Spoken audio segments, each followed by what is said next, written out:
पु ल देशपांडे अपूर्वाई या त्यांच्या पुस्तकात पान क्रमांक 54. संध्याकाळचे 8-8:30 वाजले होते, पण सरत्या उन्हाळ्याचे दिवस असल्यामुळे संधीप्रकाश अजून रेंगाळत होता. विमानातल्या यजमानींबाईंनी दाराशी राहून प्रत्येकाचा आपापल्या कमावलेल्या हास्यासहित निरोप घेतला. आम्ही आमच्या परीनं येतो म्हणताना स्वरात गदगदलेपणा आणायचा प्रयत्न केला आणि विमानतळाच्या दिशेने निघालेल्या इतर उतरांच्या मागून जायला सुरुवात केली. एका अधिकाऱ्यानं एका बैठ्या घराच्या दिशेनं आमची लाईन लावली. या लाईनीत मी आणि माझी पत्नी असे 2च भारतीय उतारू होतो. इथे प्रथम जर कुठल्या एका गोष्टीनं माझं लक्ष वेधून घेतलं असेल तर लोकांच्या चालण्याच्या गतीनं. एकूणच पाश्चात्य लोक गाडी गाठायला निघाल्यासारखे झपाझप चालतात. त्या गतीशी आपली पाय मिळवणी करता करता पंधरवडा निघून जातो आणि पुढे नकळत आपण देखील त्या घाईमध्ये रुळून जातो. कदाचित हा थंडीचा गुण असावा. माझ्या एका डॉक्टर मित्रानं थंडी, जलद चालणं आणि रुधिराभिसरण यांचं वैद्यकीय कोष्टक मला समजावून द्यायचा प्रयत्न केला होता. मी त्या क्षेत्रात फारसं लक्ष देत नाही. रक्ताला कुणी रुधिर वगैरे म्हटलं की मला एकदम तो शिरच्छेद, धारातीर्थ, बलिदान वगैरे वगैरे म्हणजे भारी प्रकृतीचे शब्द आठवायला लागतात. तो रौद्र रस मला परवडणारा नव्हे.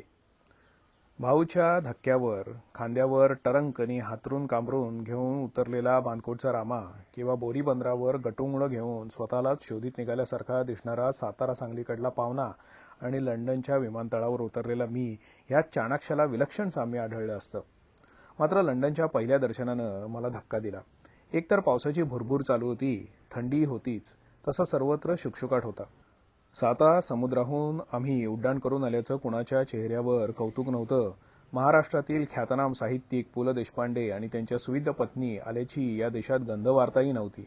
कुठे हार घेतलेली मंडळी दिसतात की काय हे पाहावं म्हणून हळूच दावदानाबाहेर मान उंचावून मी पाहत होतो, पण रस्त्यात देखील हरताळ असल्यासारखा शुकशुकाट. कुणी कुणाशी बोलत नव्हतं.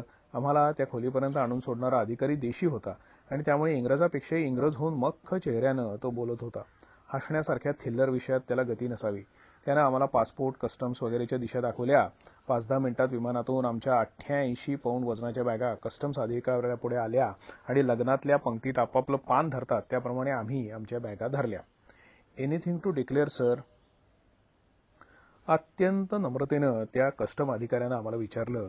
मी त्याच्या नम्रतेनं थोडा गांगरलो, पण गणवेशातल्या माणसानं इतक्या नम्रतेनं काही विचारलेलं ऐकायचा हा पहिलाच प्रसंग आयुष्यातला. क्षणात भानावर येऊन मी माझ्या जवळच्या सर्व वस्तूंची यादी त्याला दिली. ती देताना माझ्या चेहऱ्यावर कसले भाव प्रकटले होते हे कुणास ठाऊक. त्या अधिकाऱ्यानं माझ्याकडे अत्यंत सहानुभूतीनं पाहून "वत्सा, तुझं परत कल्याण असो" म्हणत आमच्या बॅगांवर खडूची फुली मारली आणि आम्हाला सोडलं. विमानतळ शिरस्त्याप्रमाणे शहरापासून बराच दूर आहे. आमचं सामान परस्पर एका बसमध्ये चढवण्यात आलं. ज्या पोर्टरनं आमचं सामान चढवलं होतं तो आमच्याकडे पाहिलं न पाहिलं करीत उभा होता.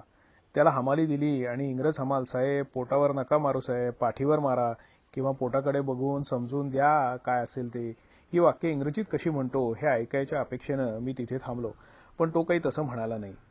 कदाचित मी त्याच्या एकट्याच्याच काय, बहुधा त्याच्या आळीतल्या सर्वांच्या पोटाचा हिशोब करून त्याच्या हाती पैसे ठेवलेले असावेत. विमानतळ सोडून बस लंडन शहराच्या दिशेने धावू लागली. 9चा सुमार झाला असावा. रस्ते संपूर्ण निर्मनुष्य होते. बसमध्येही कोणी बोलत नव्हतं. पाऊस भुरभुरत होताच. एकासारख्या एक दिसणाऱ्या घरांच्या दुतर्फा रांगा लागल्या होत्या. सर्वत्र भलतीच भयाण शांतता होती. रहदारीचे दिवे लाल हिरवे होत होते. बस थांबत होती, पळत होती. दुकानं सगळी बंद होती. किंचाळून येणारे लाऊडस्पीकरचे सूर नव्हते. पानांची दुकानं नव्हती. कोपऱ्यावर गर्दी नव्हती. सगळा शुकशुकाट. राजघराण्यात कुणाचं काही बरं वाईट झालं नाही ना अशी माझ्या डोक्यात एक शंका येऊन गेली. पण कुणाला विचारणंही शक्य नव्हतं. मी हळूच कुटुंबाला कुजबुजल्या स्वरात "एवढा शुकशुकाट का?" असं विचारलं आणि बाजूबाजूच्या 4-5 इंग्रजांनी चमकून "कसला एवढा मोठा आवाज झाला" अशा थाटात माझ्याकडे पाहिलं. त्यामुळे विमानाच्या बसमध्ये स्तब्धता पाळण्यासंबंधी काही सूचना आहेत का काय हे मी शोधायला लागलो. मायदेशीच्या यष्टीवर खडखडाटावर आवाज चढून चालणारा पाशिंजरांचा संवाद मला आठवला. शहरातल्या विमान उतारू अड्ड्यावर आमची बस आली आणि तिथे नाही तर इथे तरी स्वागत समितीचे सभासद कुठे दिसतायत की काय हे मी शोधू लागलो. पुन्हा तसं काही घडलं नाही. माझे मित्र रामभाऊ तडकोड उतरून घ्यायला आले होते. त्यांच्याबरोबर माझ्या एका स्नेहाचा मुलगा त्यांच्यासाठी पाठवलेली कसलीशी भेट घ्यायला आला होता. मराठी साहित्याबद्दल असलेली इंग्रजांची अनास्था पाहून मला मनस्वी दुःख झालं. मुंबईत इंग्रजी साहित्यिक आला की आम्ही कसे धावपळ करतो त्यांच्या अगत्यानं स्वागत करून त्यांनी सांगितलेली प्रत्येक गोष्ट कशी शिरोधार्य मानतो, ह्या उलट इंग्रज साहित्यिक एकानंही त्या विमान अड्ड्याच्या दिशेनं वाकडी केली नाही. इंग्लंडच्या मुक्कामात मी कुठल्याही इंग्रजी साहित्यिकाच्या आमंत्रणाला होकार द्यायचा नाही असं ठरवलं. ही कुणकुण बहुधा त्या गोटात लागली असावी, कारण कुठल्याही साहित्य संस्थेनं मला आमंत्रण देण्याचं धारिष्ट्य दाखवलं नाही. रामभाऊंच्याच घरी पहिल्या दिवशी उतरल्यामुळे अजून लंडनला पोचल्यासारखं वाटत नव्हतं. लंडनमध्येही महाराष्ट्र मंडळ आहे. त्यांच्यात आपापसात तत्वासाठी झालेले मतभेद किंवा सामान्यांच्या भाषेत ज्याला भांडणं म्हणतात ती आहेत, आणि सालाबादप्रमाणे मराठी नाटक बसवण्याचं कार्य चालू आहे ही माहिती पहिल्या सलामीतच मिळाली. नाटक हा मराठी माणसाचा अतिशय आवडीचा विषय, विशेषतः मध्यमवर्गीयांचा. आपल्या इतकं नाटक आणि नट ह्याविषयी तळमळीनं बोलणारे भारतातल्या इतर प्रांतातले फारसे लोक मला भेटलेले नाहीत. पण या बाबतीत इंग्रजांचं आणि मराठी मंडळींचं जमतं. आमचे म्हातारे आणि काही म्हाताऱ्या भावड्याच्या, गणपत जोशांच्या कथा जशा गहिवरून सांगतात, त्या जुन्या गोष्टी, त्या जुन्या नटांच्या गोष्टी अगदी रंगवून सांगणारे इंग्रज अण्णासाहेब, तात्यासाहेब देखील मला काही दिवसांनी भेटले. या विषयात साहेबाचं आणि आपलं 36 गुण जमतात. फक्त त्यांच्या मंडळात नाटक बसवताना आपल्यासारखी भांडणं होतात की नाही हे मला अजून कळलेलं नाही. तालमीनं वेळेवर न येणं, एकूण नाटकात काम करून मराठी रंगभूमीवर एक उपकारांचं गाठोडं टाकून जाणं, तिच्यासारखे आम्हाला पुढे पुढे करता येत नाही, नाहीतर हिरोईनचं काम मलाही मिळालं असतं, एवं गुणविशिष्ट वाक्य कुजबजणं, दिग्दर्शकाला काडीची अक्कल नाही हा सिद्धांत उराशी बाळणं, आयत्या वेळी मारून नेतो की नाही बघा ही प्रतिज्ञा जोरदार करणं, असले प्रकार हे खास आपले आहेत की साहेबांच्या मंडळात देखील हे होतात हे पडताळून पाहायची मला खूप इच्छा होती. परंतु शेवटपर्यंत तो काही योग आला नाही. सकाळी उठून फिरायला जायचा निश्चय ही माझ्या आयुष्यात एक वारंवार ठरवून मोडलेली घटना आहे. लंडनची माझी पहिली पहाट फुटली आणि या निश्चयानं पुन्हा एकदा उचल खाल्ली. अचानक पहाटे मला जाग आली. खिडकीबाहेर पाहिलं, पाऊस नव्हता. सूर्य उगवला की नाही हे लंडनमध्ये केव्हाच कळत नाही, पण बाहेर उजेड होता. मी माझा पहाटे फिरायला जायचा निर्णय जाहीर केला. बायको कुत्सितपणानं हसली. त्या हसायला दाद न देता मी तो सूट पुन्हा एकदा चढवला, गळ्याला मफलर गुंडाळला, कारण उन्हाळ्याचे दिवस असले तरी थंडी होतीच. पुण्यात डिसेंबरात असते तशी थंडी. हल्ली पुण्याला पूर्वीची थंडी पडत नाही असं म्हणतात. मी 35-36 सालातल्या हवेविषयी बोलत आहे. हा खुलासा मुद्दाम करतो, उगीच वाचकांच्या पत्रांची मारामारी नको. किलबर्न विभागात तडकोड राहतात. मी फिरायला निघताना हातात लंडनचे रस्ते दाखवणारं नकाशाचं छोटं पुस्तक घेतलं. पहिल्या दिवशी रस्ता चुकू नका हे वाक्य धर्मपत्नीखेरीज कुणाचं असणार? अगं चुकायला काय झालंय? शेवटी देवानं मला तोंड दिलंय ना, आणि इंग्रजी भाषाही येते मला, मी कणखरपणाने तिला सांगितलं. माझ्या त्या बोलण्यापुढे तडकोडांपैकी रामभाऊंचं मत माझ्या बाजूचं होतं आणि सौ तडकोडांचं जरासा माझ्याविरुद्ध झालेलं मला दिसत होतं. लोकांच्या पुढे बायकोनं सूचना देणं हे रामभाऊंना आणि मला दोघांनाही पसंत नाही. हे पुढे एकदा आमची कुटुंब सेल्फ्रिजीस दुकानात खरेदीला गेल्याची संधी साधून आम्ही बोलून घेतली. मी उत्तर ध्रुवाचा शोध करायला निघालेल्या प्रवाशांच्या आत्मविश्वासानं ख्राईस्टचर्च ॲव्हेन्यूमधून किलबर्नच्या रस्त्याला लागलो. सकाळी 9चा सुमार होता. रस्त्यात संपूर्ण शुकशुकाट होता. दुतर्फा टुमदार इंग्रजी बंगल्यांसमोर रंगीबेरंगी फुलांनी बोललेल्या बागा, मधूनच दुकानांच्या रांगा, पण दुकानं बंद. सुमारे 20 मिनिटं चालल्यावर सायकलवर वर्तमानपत्रांचा गठ्ठा घेऊन जाणारी एक मुलगी मला दिसली. तिनं दिव्याच्या खांबाला आपली सायकल टेकवली आणि गठ्ठ्याच्या वजनानं ती सायकल खाली आदळून वर्तमानपत्र इतस्ततः पडली. मी चटकन पुढे जाऊन तिची सायकल उचलली आणि तिने वर्तमानपत्र गोळा करून पुन्हा गठ्ठा बांधला आणि सायकलवर चढवला. त्या 16 वर्षदेशीय गौर युवतीनं माझे आभार मानले. एका भारतीयाच्या या परोपकाराच्या भावनेचं दृश्य पाहायला तिथे सकाळी 9 वाजता देखील कुणीही नव्हतं याचं मला मनस्वी दुःख झालं. माझ्या मनात त्या मुलीला बरंच काही विचारायचं होतं, पण ती युवती सायकलवरून टांग टाकून म्हणणार होतो, पण टांग हा शब्द त्या तरुणीच्या संदर्भात योग्य नाही. शेजारच्या गल्लीत अदृश्य झाली. त्या रम्य पहाटे गठ्ठ्या पलीकडून दिसणाऱ्या त्या पाठमोऱ्या आकृतीकडे पाहत मी काही क्षण उभा होतो. वाऱ्यानं तिचे सोनेरी केस भुरभुरत होते. जाऊ दे, इतकंच पुरे. इतक्या त्या थंडीत अंगात जाड कोट वगैरे न घालता उघड्या पायांनी सायकलीवरून वर्तमानपत्र टाकायचं काम तिला करावं लागतं. असं मनातल्या मनात मी पुटपुटलो. पुढे मला कळलं की ही कामं विद्यार्थी-विद्यार्थिनी सुटीच्या दिवसात 4 पैसे मिळवण्यासाठी आनंदाने करतात. मी त्या निर्जन रस्त्यावरून आणखी पुढे गेलो. बाजूच्या घरात माणसं राहत असल्याचा कुठेही पुरावा नव्हता. मधूनच एखादी मोटार जायची, त्यात माणसं असत. माणसं अजिबात नसलेली मोटार रस्त्यातून जाताना मला तरी आढळलेली नाही. काही वेळानी दुरून हॅम्लेटच्या बापाच्या भूतासारखं काहीतरी सरकत माझ्याकडे येत आहे असा मला भास झाला आणि मी त्रस्त समंदा, शांत रहा वगैरे वाक्य आठवेपर्यंत ती आकृती माझ्या समोर येऊन ठेपली. 6 फूट उंच, डोक्यावरच्या शिरस्त्राणामुळे आणि लांब डगल्यामुळे अधिकच उंच वाटणारी ती आकृती लंडनच्या सुप्रसिद्ध पोलिसाची होती.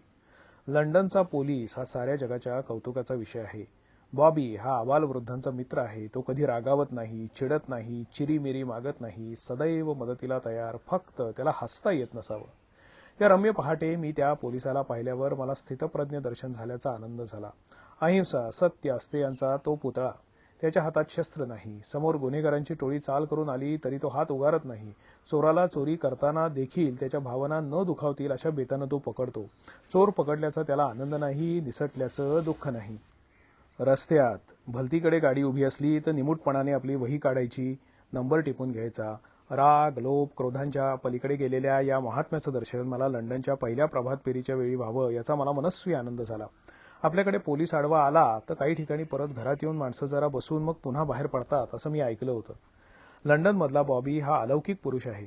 आपल्याकडे अपघात, चोरी, मारामारी अशा प्रसंगाला पोलीस कधीही स्वतःच्या उपस्थितीने अधिक शोभा आणत नाहीत आणि माणसाचा मुर्दा पडला की 2 तासांनी बाजूच्या जिवंत गर्दीला दंडुके हाणीत पोलीस पार्टी येते. लंडनमध्ये तर मी ऐकलं आहे की चोरीच्या ठिकाणी चोराच्या आधी पोलीस येतो, चोराला चांगली चोरी करून देतो आणि मग पकडतो. चोर कोर्टात वेळेवर हजर राहतो. जी शिक्षा असेल ती मुकाटपणाने भोगतो. तुरुंगात टेलिव्हिजन, रेडिओ वगैरे असल्यामुळे त्यांचा वेळही बराच जातो. फक्त रविवारी पाद्री येऊन प्रवचन देतात तेवढा वेळ मात्र त्रासात जातो असे बरेच चोर म्हणतात. लंडनला दुधाच्या बाटल्या कोणीही चोरीत नाही. नाक्यावर वर्तमानपत्र असतात पण विकणारा पबमध्ये लागर पीत असतो. गिराईक पेटीमध्ये पैसे टाकतात, पेपर घेतात, नेमके सुटे पैसे उचलतात आणि जातात. इंग्रजांचा प्रामाणिकपणा अवर्णनीय आहे. अधूनमधून पोलिसांना काम मिळावं म्हणून खून, बँकेचे दरोडे वगैरे दुष्काळी कामं ओढण्यात येतात. हल्ली बरेचसे पोलीस फुटबॉल पूलशी कोडी सोडवतात. माझ्या मुक्कामात 14 पोलिसांच्या टोळ्यांना 20 की 30,000 पौंडांची लॉटरी फुटली आहे अशा बातम्या होत्या.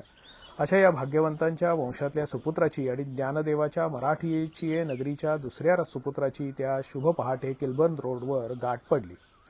रस्त्यात अजूनही माणसं नव्हती. एका अर्थी हे बरं होतं. मी आणि बॉबी 4 घटका बोलू शकलो असतो. मी समोरून येणाऱ्या त्या 6 फूट उंचीच्या महामानवाला सुहास्य वदनानं म्हटलं, गुड मॉर्निंग, गुमांग असं काहीतरी बरळत तो तरंगत पुढे निघून गेला. माझे मनाशी रचलेलं सगळं संभाषण कोसळलं. याम चिंतयामी सततम मयी सा विरक्ता हे ऐकून प्रेयसीप्रमाणे पोलिसालाही लागू पडावं याचं नवल करीत मी आल्या वाटेनं परतलो. कदाचित त्याची ड्युटी संपली नसेल, कारण ड्युटीवरचा इंग्रज आणि खाजगीतला इंग्रज यात फार फरक आहे. आता रस्ता हळूहळू हलायला लागला होता. येताना ज्या बागेत फुलं होती तिथे मुलंही दिसू लागली. गुटगुटीत सुंदर मुलं आणि अत्यंत दरिद्री पोशाख अंगावर चढून हातात खुरपी घेऊन त्यांचे बाप बागेत राबत होते. इतर युरोपीय देशात आणि इंग्लंडमध्ये हा महत्त्वाचा फरक आहे. रविवार म्हटला की युरोपियन लोक आपल्या मुलाबाळांसह उत्तम पोशाख चढवून चर्चमध्ये जातात. इंग्रज मात्र अतिशय गचाळ पोशाख घालून घरच्या घरी काहीतरी कामं करतात. म्हणजे बागेत काहीतरी खणत नाही तर उकरीत बसतो. बागेत खणणं आणि उकरणं हे कार्य समस्त इंग्लंडभर रविवारी सकाळी चालू असतं. बाग खणणं हा इंग्रज पुरुषांचा लाडका शौक आहे आणि कुत्र्याचं कौतुक करणं हा बायकांचा. इंग्लंडमध्ये जन्माला यायचं असेल तर फूल म्हणून यावं किंवा कुत्रं म्हणून यावं. इतक्या चांगल्या संस्कारात वाढलेली इंग्रज कुत्री देखील दिव्याच्या खांबाचा उपयोग तसाच करतात हेही जाता जाता सांगावंसं वाटतं. दुर्दैवानं माझं आणि कुत्र्यांचं बरं नाही. धनाजीच्या शत्रूंच्या घोड्यांना म्हणे पाण्यात धनाजी दिसायचा. कुत्र्यांच्या डोळ्यात मला सदैव सैतान दिसतो. एकतर बऱ्याचशा कुत्र्यांना धोब्याकडून पावाबिवाची लाच मिळत असावी. स्वच्छ कपडे घालून गेलं की चिखलानं लडबडलेले पायांचे शिक्के अंगावर उठवल्याशिवाय कुत्र्यांना हाडूक गोड लागत नाही.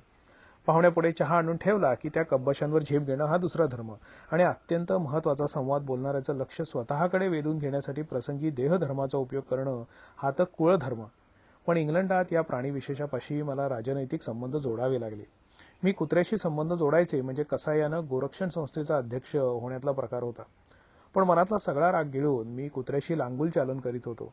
घर मालकिणीच्या कुत्र्यापुढे गोंडा घोळीत होतो. माझी विजार फाडली, नवी घेतलेली फेल्ट हॅट बिस्किट समजून तिचा तुकडा मोडला तरी हसण्यावारी घालवत होतो. न घालवून सांगतो कोणाला. कुत्र्याविरुद्ध तोंड वर करून बोलायची काय माझी प्राज्ञा होती. माझं सामान फिंचली रोडवर येऊन पडलं असतं आणि वर मालकीण मला गुड मॉर्निंग म्हणाली असती. एखाद्याला घालवून देताना सुद्धा या गुडचा उपयोग होतो. गुड मॉर्निंग हे आता निघा या अर्थानेही वापरलं जातं हे मी इंग्लंडमध्ये शिकलो. माझ्या हिशोबानं मी बराच वेळ हिंडून घरी परत आलो. तडकोडांच्या दारामध्ये उभा राहिलो.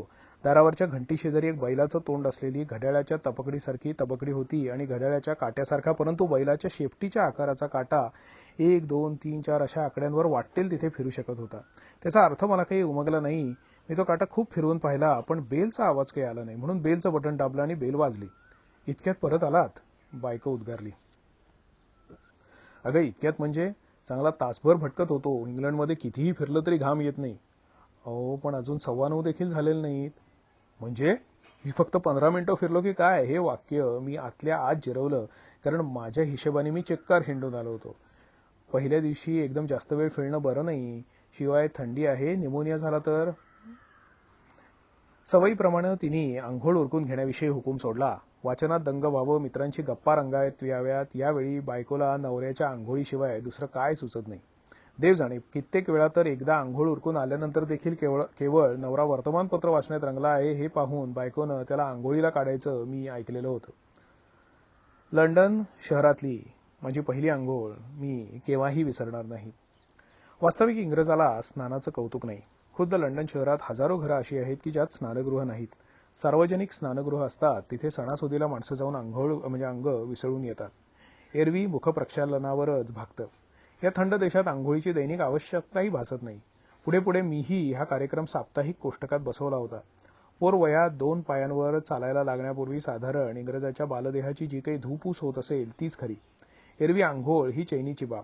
फ्रान्समध्ये तर कुणी आंघोळ केली तर वर्तमानपत्रात बातमी छापून येतं असं म्हणतात. मी स्वतः काही वाचलं नाही कारण मला फ्रेंच वाचता येत नाही. पण इंग्लंडात मात्र स्नान हे प्रकरण एकूण कष्टाचं हे खरं. एक तर टब बाथ हा प्रकार मुळात अवघड. त्यातून त्या टबमध्ये गरम पाणी भरायला दरवेळी 1 शिलिंग टिचावा लागतो. आपल्याला गंगे भागीरथी म्हणत डोक्यावर बादल्याच्या बादल्या रिकाम्या करायची सवय झालेली असते. वाहत्या पाण्यात हात धुवून घ्यायची इंग्रजाला सवय नाही. वॉश बेसिनमध्ये देखील ते बेसिन भरून घेऊन त्यातच पुन्हा पुन्हा हात बुचकळायची पद्धत आहे. चूळ भरणं हे तर वर्ज्य आणि टबमध्ये आंघोळीला बसल्यावर खळखळून चूळ भरणं अशक्य. एकदा त्या टबात शिरलं की पाणी घाण होतं. तसल्याच पाण्यात अंग बुचकळीत राहणं मला शक्य नाही. त्यातून पाण्याचा थंडपणा आणि गरमपणा पाहत तोट्या फिरवीत राहायचं एक तंत्र सांभाळायला लागतं. फवाऱ्याखाली उभं राहून स्वच्छ आंघोळ करून नंतर टबमध्ये आरामात पडून राहणं निराळं आणि एकदम त्या टबात शिरणं निराळं. त्यातून आजूबाजूला पाणी न उडवता बुचकळावं लागतं. परदेशात 6-7 महिन्याच्या मुक्कामात मला शेवटपर्यंत जर कुठलं तंत्र जमलं नसेल तर हे आंघोळीचं. इंग्रजाची वैयक्तिक स्वच्छता आणि सामाजिक स्वच्छता याचं गणित आपल्याशी ताडून पाहिलं तर ते व्यस्त प्रमाणात आढळेल. आपली खाजगी स्वच्छता खूप बरी, पण सामाजिक स्वच्छता काय पुसावी? आपल्या कुठल्याही गावात कुठलाही चौक, सार्वजनिक बागा यांची भरपूर साक्ष देतील. इंग्लंडमधल्या सार्वजनिक स्वच्छतेनं आपण थक्क होतो. रस्त्यात केळीची सालं नाहीत, पानाच्या पिचकाऱ्या नाहीत, बागेत भेळ खाऊन टाकलेले कागद नाहीत, इमारतीच्या मधल्या चौकात खरकट्या पत्रावळी नाहीत, रस्ते, बागा, क्रीडांगणं कशी अगदी लख्ख. इंग्रज लोक आपल्या रस्त्यांना नावं ठेवण्यात विलक्षण कद्रूपणा करतात. आपल्या देशात त्या मानानं पुढाऱ्यांपासून ते पेंढाऱ्यांपर्यंत नावं ठेवायला पुष्कळ मंडळी आहेत.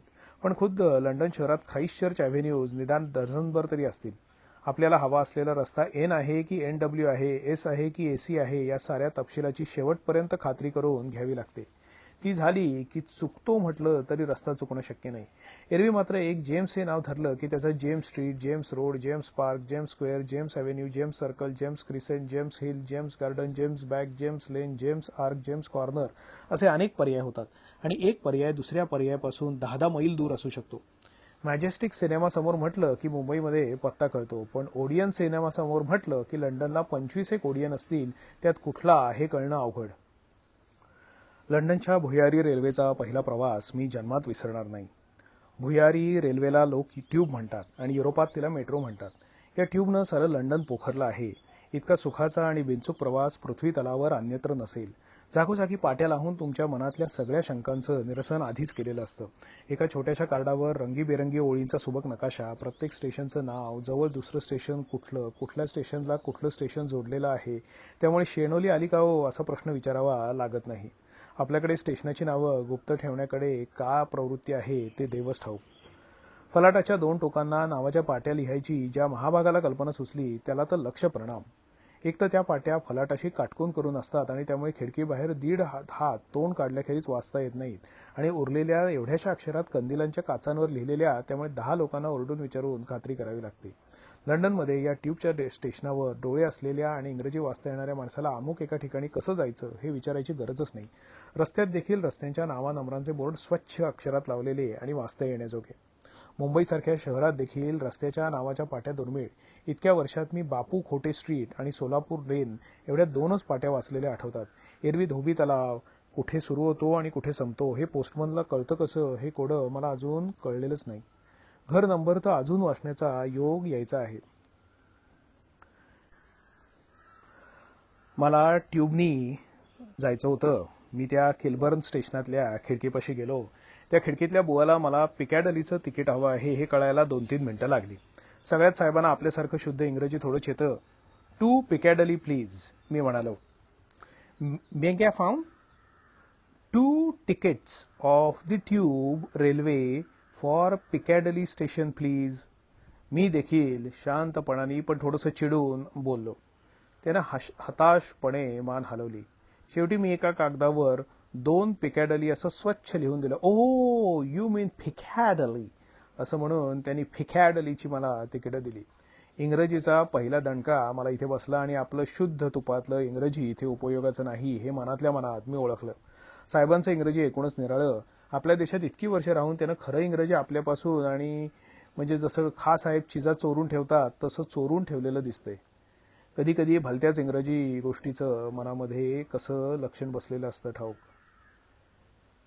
फार वर्ष माझ्या मनात रेल्वेच्या इंजिनाची शिट्टी वाजवायची महत्वाकांक्षा जीव धरून होती. ती अचानक मी बेळगावला कॉलेजात शिक्षक असताना पुरी झाली. विलायतेच्या प्रवासाला निघताना मला फिरत्या जिन्याचं असंच कुतूहल होतं. अनेक लेखकांनी लिहिलेली विलायतेची प्रवास वर्णनं वाचताना या फिरत्या जिन्याचा उल्लेख यायचा आणि आपले पाय त्या जिन्याला कधीकधी लागतील का असा विचार उगीचच डोक्यात एक कोलांटी उडी मारून जायचा. भुयारी रेल्वेची सगळी स्टेशनं भुयारात नाहीत. काही स्टेशनं तर चांगली गावाच्या डोक्यावर आहेत. किलबर्न हे यातलंच स्टेशन. तिथे मी आपल्या साध्या देशी जिन्यांनी चढलो आणि West Hampstead, Finchley Road, Swiss Cottage, St John's Wood वगैरे स्टेशनांच्या पाट्या वाचता वाचता भुयारात केव्हा घुसलो याचा अंदाज आलाच नाही. पिकॅडली स्टेशनवर आम्ही उतरलो ते चांगलंच पातळात जाऊन पोचलो होतो. 10 वेळा हातातील आणि भिंतीवरील नकाशे पाहत पाहत आम्ही एका फिरत्या जिन्याच्या पायथ्याशी पोचलो.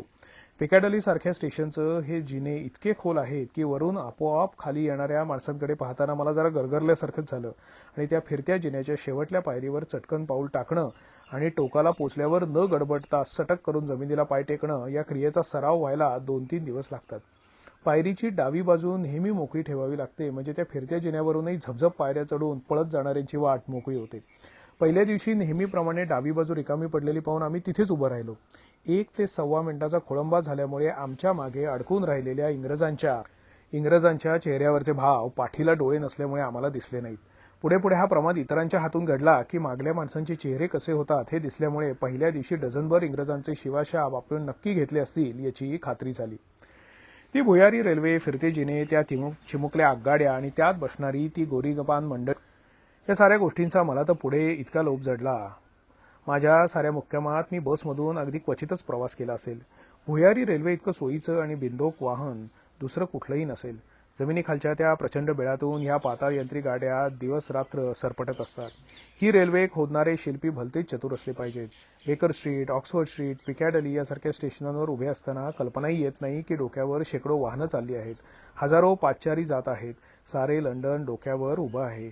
पाहता पाहता ती माणसं या भुयारी रेल्वेच्या बिळात नाहीशी होतात आणि वरून चालता चालता पटकन एखादा पाण्याचा नळ फुटावा तसा फुटपाथच्या मधून माणसांचा फवारावर उधळला जातो आणि दाही वाटांनी तुरुतुरू ती चालायला लागते. वास्तविक मी गेलो त्यावेळी उन्हाळा संपला नव्हता. परंतु माझ्यासारख्या मुंबईच्या अत्यंत आल्हाददायक ओखाड्यातून विमानातून 24 तासात लंडनला पोचलेल्या माणसाला तो इंग्लिश उन्हाळाही कुडकुड करायला पुरेसा होता. पिकॅडलीच्या भुयारातून बाहेर आलो आणि क्षणभर गडबडून गेलो. संध्याकाळची वेळ होती आणि चारही बाजूंना दिव्यांचा झगझगाट होता. रंगीत विजेरी नळ्यांमधून रंगीबेरंगी प्रकाशात अनेक तऱ्हेच्या जाहिराती चमकत होत्या आणि गोऱ्या, तांबड्या, काळ्या, पिवळ्या अशा अनेक वर्णांच्या माणसांचे थवे अंगावरून जात होते. लंडन इतकं 18 पगड शहर अन्यत्र नसेल. अंगावरून जाणाऱ्या माणसांच्या तोंडून येणारं कितीतरी भाषांच्या वाक्यांचे तुकडे कानावरून पडून जातात. हिंदी लोक तर अपेक्षेप्रमाणे जास्त आढळतात. पिकॅडली सर्कस हे नाव लहानपणापासून कानावरून गेलेलं होतं. असंख्य वेळा पुस्तकात डोळ्याखालूनही गेलं होतं. पिकॅडली सर्कसचं माझ्या डोळ्यासमोरचं चित्र आणि प्रत्यक्षातली पिकॅडली यात मात्र फार फरक पडला. मुंबईचा काळबादेवी भाग उद्या जर अधिक स्वच्छ झाला, माणसं वाहतुकीचे नियम पाळायला लागली, मुंबईची हवा थोडी थंड झाली आणि या भागातल्या रहिवाशांनी पान खाऊन थुंकायचं नाही असं ठरवलं तर धोबी तलाव काळबादेवी भागालाही मुंबईची पिकॅडली म्हणायला हरकत नाही. लंडन शहरातला हा सर्वात अधिक गजबजलेला भाग. मात्र लंडन शहरातलं गजबजणं आणि मुंबईचं किंवा हिंदुस्थानातल्या इतर मोठ्या शहरांचं गजबजणं यात जमीन आसमानाचा फरक आहे. ज्याला खऱ्या अर्थानं गर्दी म्हणतात तशी काही नाताळासारखे प्रसंग सोडले तर लंडनमध्ये क्वचितच आढळते. सकाळी कचेऱ्या भरताना आणि संध्याकाळी सुटताना काय थोडी गर्दी दिसत असेल एवढीच. एरवी रस्त्यावर शुकशुकाट. रस्ते आणि माणसं यांचं प्रमाण अगदीच व्यस्त. संध्याकाळी 6:30च्या सुमाराला कर्फ्यू ऑर्डर आल्यासारखी एकदम शांतता असते. साहेब त्यावेळी संध्याकाळचं भोजन करण्यात गुंग असतो. दुकानं 5 म्हणजे 5ला बंद होतात. खरेदीची वेळ सामान्यतः 11 ते 12 आणि दुपारी 2 ते 4:30. एकूण सारं जीवनच घड्याळाच्या काट्यातून जाणारं असल्यामुळे गर्दीच्या आणि शुकशुकाटाच्या वेळा देखील ठरलेल्या असतात. संध्याकाळचं जेवण आटपलं की मग साहेब स्वतःची करमणूक करून घ्यायला बाहेर पडतो आणि त्यावेळेला पुन्हा थोडेसे रस्ते गजबजतात. परदेशातले रस्ते ही देखील एक पाहण्यासारखी गोष्ट आहे. लंडन म्युनिसिपाल्टीला सुद्धा मुंबई म्युनिसिपाल्टीसारखे रस्ते खोदून ठेवायची सवय आहे. फरक एवढाच की मात्र जिथे रस्ते उखडलेले असतात तिथे मजूर जोरात काम करताना आढळतात. माझे एक सौंदर्यशास्त्री टीकाकार मित्र लंडनला कुरूप शहर म्हणतात. त्यांची काही सौंदर्याची समीकरणं आहेत. त्यात अ बरोबर ब किंवा ब बरोबर ब वर्ग अधिक क वर्ग या पद्धतीच्या सौंदर्य चिकित्सेत मला गती नाही. परंतु मला लंडन आवडलं. तिथे पावसाची सारखी बुरबुर आहे. तिथे प्रचंड धुकं पडतं. पिवळं भयानक धुकं पडतं. इमारती जुन्या आहेत, एकसारख्या आहेत. सारं मान्य करून देखील पण मला लंडन सुंदर वाटलं, आवडलं. या शहरात विलक्षण टापटीप आहे. मजूर वस्तीतून हिंडा नाहीतर हुजूर वस्तीतून जा. प्रत्येकाच्या घराला छोटी छोटी बाग आहे. रेल्वेच्या फलाटावर देखील चिमुकले बगीचे आहेत. वास्तविक फूल ही इंग्लंडमध्ये अत्यंत मौल्यवान वस्तू आहे. एका गुलाबाच्या फुलाला आपल्या हिशोबानं 4-5 रुपये पडतात. हिवाळ्यात तर किमती आणखी वाढतात. परंतु सार्वजनिक बगीच्यातल्या मुलांना म्हणजे फुलांना देखील हात लावत नाहीत. एरवी एक चावटपणा म्हणून मोडतोड करायची प्रवृत्ती मला परदेशात कुठेही आढळली नाही. रस्त्यातल्या जाहिरातींवरून थुंकून ठेवायचं, दगड मार मारून पोस्टर फाडायची, नट्यांचे चेहरे विद्रूप करायचे आणि शहराला एक गलिच्छ कळा आणायची असले प्रकार शोधूनही सापडले नाहीत. शहरभर जाहिराती लागलेल्या असतात. भुयारी रेल्वेच्या फिरत्या जिन्यांच्या दुतर्फात जाहिरातींच्या सुंदर तसबिरी लटकलेल्या असतात. पण कुठेही काच फुटलेली दिसली नाही किंवा कुठल्याही नटीला टिपू सुलतानासारख्या मिशा काढलेल्या दिसल्या नाहीत. इंग्रजांना ही गंमत अजून कळालेली दिसत नाही. या युरोपीय शहरांच्या आकाशरेखा मोठ्या सुरेख दिसतात. काही गिरणगावांचे अपवाद सोडले तर बहुतेक शहरांचं दुरून दर्शन फार रम्य दिसतं आणि आतून स्वच्छही असतं. याला मुख्य कारण म्हणजे आकाशात शिरलेली ख्रिस्ती प्रार्थना मंदिरांची शिखरं. या शिखरांमुळे प्रत्येक दृश्याला एक सुंदर टोक येतं. पण आकाशाची शोभा मात्र आपल्या देशात. लंडनचं आकाश सदैव ढगाळलेलं. सूर्यदर्शनाची पंचाईत. चंद्रदर्शन किंवा चांदणं जवळजवळ नाहीच. सूर्य देखील सदैव पेन्शनीत गेलेल्या फौजदारासारखा करून वाटतो. चांदोबा तर बिचारा सदाचाच भागलेला. परंतु ही उणीव हिरवळींनी आणि वृक्षांनी भरून काढली आहे. झाड सहसा तोडायचं नाही असा दंडकच आहे. इंग्रजी घरांचं परसू मोठं असतं. शिवाय जागोजागी प्रचंड उद्यानं. लंडनच्या मध्यवस्तीत हाईड पार्कसारखं केवढं विस्तीर्ण उद्यान आहे. पिकॅडली सर्कस इतकंच मला हाईड पार्कचंही आकर्षण होतं. मार्बल आर्चच्या कमानीतून या विस्तीर्ण उद्यानात शिरलं की आजूबाजूला एक महाप्रचंड शहर आहे याची जाणीव नष्ट होते. इथे गगनचुंबी वृक्ष आहेत, फुलझाडं आहेत, छोटी तळी आहेत, नौका विहाराची सोय आहे, सारं काही आहे. जरा ऊन पडलं की हा हाईड पार्क माणसांनी पूर्ण फुलून जातो. आराम खुर्च्या भाड्यानं घेऊन माणसं शांतपणे बसलेली असतात किंवा तोंडावर टाइम्स घेऊन झोपतात. लंडन टाइम्सचा मुख्य उपयोग तोंड लपवण्यासाठी होतो. आगगाडीत प्रत्येकजण या टाइम्सच्या बुरख्या आड सदैव लपलेला असतो. गोरी पान, लहान लहान गुटगुटीत टवटवीत मुलं हिरवळीवर बागडत असताना मला या हाईड पार्कमध्ये दिसली. एखाद्या तरुतळी प्रणयी युग्मे गुजगोष्टी करीत प्रणयलीला करीत असतात. सुरुवातीला मला उगीच हे दृश्य पाहून बिचकल्यासारखं व्हायचं. परंतु ह्या जोडप्यांना भोवतालच्या जगाचा विसर पडलेला असतो. प्रेम करणं ही पाश्चात्य देशात एक सुंदर गोष्ट मानली जाते आणि त्यामुळे तशीच काही भानगड असल्याखेरीज यात लपवालपवीचा मामला नाही. प्रणयी युगल हा असल्या उद्यानांचा तिथल्या तरुपर्णांइतकाच एक अविभाज्य घटक आहे. मात्र पाश्चात्य जोडपी त्या लीलांमध्ये विरून जातात. खरोखरीच प्रेमाचे ते क्षण ती उत्कटपणाने जगताहेत असं वाटतं आणि ज्या सौंदर्यदृष्टीनं आपण एखाद्या अजंठा वेरूळच्या लेण्यातल्या पाषाण मूर्तींकडे पाहतो त्याच दृष्टीनं मलाही या दृश्यांकडे पाहायला लागायची सवय लागली. या मिलनामध्ये कुठे वखवक आढळणार नाही. रम्य आणि भव्य अशा त्या उद्यानातली ही प्रणय दृश्य म्हणजे जणू सजीव शिल्प आहेत. अस्सल भारतीयाप्रमाणे मी देखील सुरुवातीला ही दृश्य पाहून नाक मुरडलं. पुढे पुढे इंग्लिश घरांमधून अधिकाधिक जायचा मला प्रसंग आला आणि लंडनच्या हवेचाही अनुभव यायला लागला, तेव्हा आकाशाच्या या विस्तीर्ण वृक्षाच्या छताखाली दिवसभर पडून राहणं हा काय विलक्षण आनंद आहे याची जाणीव व्हायला सुरुवात झाली. इंग्रजाचं घर ही आता दिवसेंदिवस केवळ व्यावहारिक संस्था होऊ लागली आहे. स्वयंपाकघर हे यांत्रिक पाककेंद्र आहे आणि दिवाणखाना हे छोटं टेलिव्हिजन थिएटर झालं आहे. त्यामुळे घराचं घरपण जवळजवळ नष्टच होत आलं आहे. यांत्रिक सुधारणा आणि तयार अन्न यामुळे गृहिणींना रांदा वाडा उष्टी काढा असं फारसं करावं लागत नाही. नवरा आणि बायको दोघांनाही नोकरी करणं जवळजवळ अपरिहार्य आहे. किंबहुना पुरुष आणि स्त्री यातला नैसर्गिक भेद सोडून अन्य भेद कुठेच उरलेला नाही. ईश किंवा आय्या म्हणणारी इंग्रजी स्त्री काही दिवसांनी लंडनच्या म्युझियममध्ये किंवा मॅडम तुसोच्या म्युझियममध्येच बघायला लागेल. मुलांना देखील पालकांच्या जबाबदाऱ्या आणि आपले हक्क यांची कायदेशीर जाणीव होऊ लागली आहे. मी लंडनला असताना निष्काळजीपणानं आपला अंगठा दारात चिमटला म्हणून एका सुपुत्रानं आपल्या पित्याविरुद्ध खटला भरून कोर्टातून नुकसान भरपाई मिळवली होती आणि दुसऱ्या एका खटल्यात मुलाला कुठल्या शाळेत पाठवायचं यावर आई आणि बाप यांच्यात भांडणं होऊन प्रकरण कोर्टात गेलं होतं. घर या संस्थेचा आधार जिव्हाळ्यातून उठून कायद्यावर गेल्यावर प्रणयाचा काळ हा घरामध्ये करण्यापूर्वीच तो बागेमध्ये व्हावा यात काही आश्चर्य नाही. मला अनेक तरुण आणि तरुणी अशाही भेटल्या की ज्यांची लग्न ठरून 5-5 वर्ष झाली होती, परंतु विशिष्ट तऱ्हेचा flat, fridge, TV, washing machine, ठराविक मेकची मोटरगाडी यांची जुळवाजुळव अद्याप होऊ न शकल्यामुळे मंत्राक्षता पडायच्या तशाच राहिलेल्या होत्या. विवाहोत्तर जीवनापेक्षा विवाहपूर्व जीवनात अधिक सौख्य असल्यामुळे की काय कोण जाणे, विवाहित जोडप्यांपेक्षा अविवाहित जोडपीच पाश्चात्य देशात आढळतात. त्यातून पुन्हा बॉयफ्रेंड किंवा गर्लफ्रेंड हे एक मला अजूनही न उमगलेलं कोड आहे. बीबीसीत माझ्या वर्गातले सहकारी कधीकधी आपल्या गर्लफ्रेंडचा उल्लेख करेल. मुंबईमध्ये हा शब्दप्रयोग मी आताशा ऐकू लागलो आहे. आमच्या वेळी हे नव्हतं. जाऊ द्या, या विषयाच्या फार खोल्यात शिरण्यात काही अर्थ नाही. पण स्त्रीविषयक आकर्षण हा एक फार प्राचीन विषय आहे. आपल्या देशात आपण जरा बेतानच या विषयावर बोलतो. पाश्चात्य देशातील चिरतरुण राहण्याची स्त्रियांची धडपड पाहिली म्हणजे मात्र कौतुक वाटतं. एका बाजूनं पुरुषांच्या खांद्याला खांदा लावून साऱ्या सामाजिक, आर्थिक, राष्ट्रीय जबाबदाऱ्या उचलणारी नवी स्त्री आढळते, तर दुसऱ्या बाजूनं सौंदर्य प्रसाधनाच्या साऱ्या शस्त्रास्त्रांची जुळवाजुळव करण्याची या स्त्रीची जी सनातन धडपड चालू असते तीही बघायला मिळते.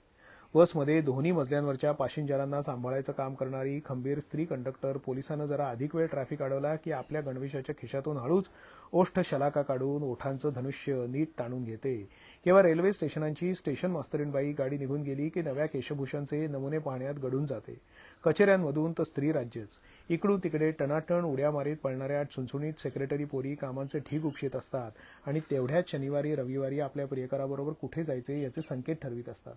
एखाद्या विमा कंपनीची मॅनेजर म्हणून काम करणारी बाई देखील सेल्फ्रिजेस सारख्या प्रचंड दुकानात झगे विकत घेताना आपल्या इथल्या एखाद्या द्वारका काकूंच्या नजरेनं बाण आणि पोत तपाशीत असते. अगदी पुरुषी पोशाख करणाऱ्या बायका देखील अशी एखादी पोशाखाची किंवा केशरचनेची गंमत करतात की त्यातून स्त्रीचं ते ईवनं दिलेलं सनातन आव्हान व्यक्त व्हावं. इंग्रज नवरा होणं ही मात्र एक निराळीच गुलामगिरी आहे. कचेरीतून येऊन हुश्य करीत जॅक्सन साहेब बसले आहे आणि जॅक्सनीन काकूंनी त्यांच्यापुढे पोह्यांची बशी आणून ठेवली आहे हे दृश्य पाहू जाता आढळणार नाही. घरच्या कामाचा बराचसा भाग यजमानांना उचलावा लागतो. मनुष्यबळ अत्यंत मर्यादित असल्यामुळे घरची बरीचशी कामं साहेबांनाच करावी लागतात. विशेषतः भोजनोत्तर ताट वाट्या विसरणं हे काम त्यांचं असतं. जेवल्यावर पान खाऊन जरा केसरी वाचत पडू म्हणतो हे वाक्य इंग्रज नवऱ्याच्या बाबतीत संभवत नाही. स्वावलंबन हा शब्द न उच्चारता ही मंडळी स्वावलंबी आहेत. आलाच आहात तर जेवून जा हा आग्रह इथे होत नाही. प्रत्येक गोष्टीची गृहिणीला पूर्वसूचना द्यावी लागते. कचेरीतून येता येता बंडोपंत 4 मित्रांना घरी चहाला घेऊन येऊन बसतात तसला प्रकार इंग्रजाला मानवत नाही. सारं काही आधी व्यवस्थित ठरवून. इंग्रजी जेवण तर अगदीच साधं. त्यातून मोठ्या मोठ्या दुकानातून भोजन विभाग असतात. त्यात निम्मा स्वयंपाक तयार असतो. उकळणं अगर तळणं एवढंच कार्य ते घरी करतात. आपल्यासारख्या चटण्या कोशिंबिरी संप्रदायातल्या मंडळींना ते जेवणच वाटत नाही. शिवाय दुकानात मिळणारं फ्रोझन फूड अगर इतर मांसाहारी पदार्थ इतक्या स्वच्छ रीतीने ठेवलेले असतात की बाजारी म्हणून आपण ज्याला समजतो तो बाजारी गलिच्छपणा इथे अजिबात नसतो. यातून थंड हवेत मासे चिलट्या हे प्रकार होत नाहीत. प्रत्येक वस्तू पारदर्शक कागदात गुंडाळून काचेच्या कपाटात ठेवलेली. दुकानदार ती चिमट्यानं उचलून देणार. या बाबतीत इंग्रजांचं सोवळं ओवळं फार कडक आहे. तिथला खाटीक देखील मला सर्जनासारखा वाटतो. इंग्रजी हॉटेलं तर स्वच्छतेच्या बाबतीत अधिक जागरूक. लंडनमध्ये गरिबांची हॉटेलं आहेत, श्रीमंतांची आहेत, परंतु पदार्थ मात्र दोन्ही ठिकाणी सारखेच मिळतात. किमतीत फरक पडतो तो मुख्यतः स्थान महात्म्यामुळे. एरवी जे स्टेक, पाय, सेव्हिल सारख्या महागड्या हॉटेलात, तेच लायन्स सारख्या जनता उपहारगृहात. कमी पैशाची म्हणून गलिच्छ खाद्यवस्तू विकायची हा प्रकार इथे संभवतच नाही. इंग्रजाला डुक्कर, बैल आणि बटाटा या पलीकडे इतर खाणं फारसं परवडतही नाही. मात्र खायचे शिष्टाचार मात्र दांडगे. उकडलेलं अर्ध अंड जरी तो खात असला तरी त्याला ते विशिष्ट काटे चमचे लागणार. त्यामुळे इंग्रजी खाण्यापेक्षा खाण्याची उपकरणेच अधिक असतात. मात्र एखाद्या इंग्रजी कुटुंबामध्ये बसून जेवणं हा एक अत्यंत आनंददायक अनुभव आहे. छोटे 3-4 लोकांचं कुटुंब असायचं. बहुधा आई, बाप आणि 1-2 मुलं हा संच. तिथे थट्टा करीत, गप्पा मारीत भोजन चालायचं. एखादाच पदार्थ पण आईच्या पाककौशल्याचं कौतुक करीत खायचा. एरवी अबोल असणारा इंग्रज मात्र जेवताना बोलका होतो आणि बडबड्या फ्रेंच जेवायला बसला की स्वाद समाधीमध्ये मूक होतो. इंग्रज गप्पा मारण्यासाठी जेवेल, फ्रेंच माणूस जेवायची वेळ आली की जागतिक युद्धाच्या तहाची बोलणी देखील थांबवून जेवायला उठेल. इंग्रजाला बटाटा खाण्यापेक्षा आपल्या चिमुकल्या बागेत तो लावण्यात आनंद आहे. मला वाटतं इंग्रज हा हाडाचा शेतकरी आहे. हार्वे स्ट्रीटमधला मोठ्यातला मोठा सर्जन असो किंवा ऑक्सफोर्ड युनिव्हर्सिटीतल्या तत्वज्ञानाचा प्राध्यापक, त्याला चिखलात हात बुचकळून काढल्याखेरीज चैनच पडत नाही. तिथे मला भेटलेले गायक आणि नट देखील कलेवरील चर्चा संपल्याबरोबर आपल्या बागेतली स्वतःची करामत दाखवायला मला घेऊन गेले. मला वाटतं बरेचसे इंग्रज बाग करायला कारण म्हणून घर घेत असावेत. स्वतःच्या परसातला कोबी किंवा टोमॅटो पाहून त्याला ढेकर येते आणि म्हणूनच इंग्लंडमध्ये नोकरी करणारे बहुतेक इंग्रज सुटी पडली की खेड्याकडे पळतात आणि मायभूमीच्या मातीत हात खोपसतात. म्हणूनच की काय कोण जाणे, इंग्रजांचं आपल्या मायभूमीवर अतोनात प्रेम आहे. माझी माती, माझा आकाश असे आपण अभिमानानं त्यांच्याकडून ऐकतो, पण आमचा पांढर पेशा कधी भरल्या डोळ्यांनी आकाश पाहत नाही आणि कधी आपले दोन्ही हात मातीनं भरत नाही. नेहमीचं ढगाळलेलं आकाश उजळलं की इंग्रज धावत त्याच्या छताखाली येतो आणि मोकळा वेळ मिळाला की त्या मातीशी खेळत राहतो.